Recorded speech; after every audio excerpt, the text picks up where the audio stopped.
Madam President, Prime Ministers, 2 minutes of truth, of bitter truth. And the bitter truth is that the European Parliament has done a lot of damage in Europe.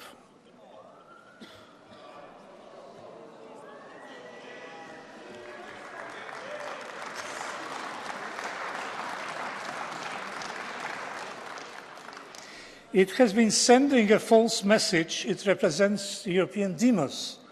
There isn't, and there won't be, any European demos.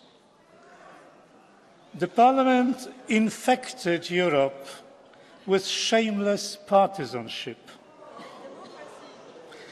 And the infection became so contagious that it spread to other institutions, such as the European Commission.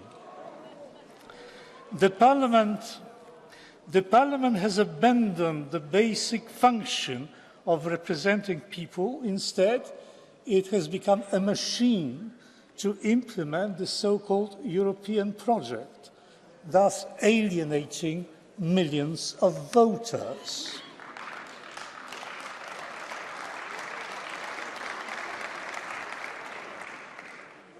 The Parliament has become a political vehicle of the left to impose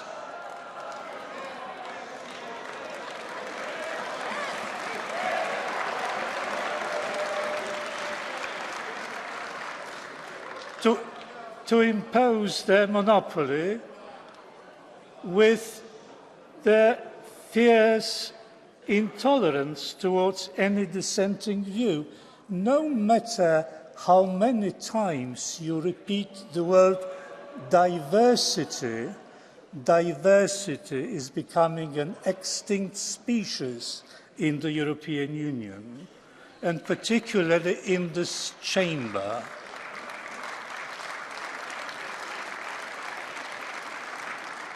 The Parliament is a quasi-parliament because it rejects the essential principle of parliamentarism, namely accountability.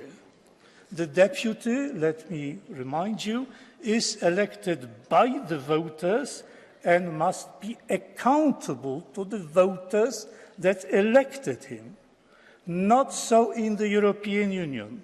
The idea that, say, Spanish, German, French, etc., deputies accountable to their own national electorates can dictate something to, shall we say, a Hungarian society or any other society to which they cannot be held accountable and which cannot take them to task is simply preposterous. Call it what you will, but democracy it is not.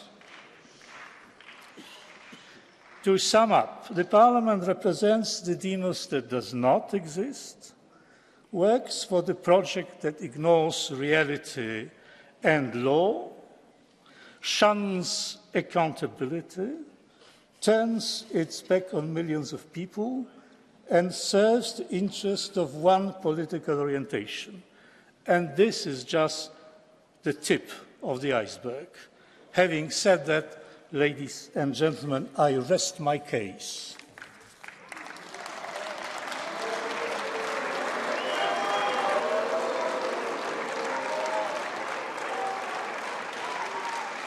Professor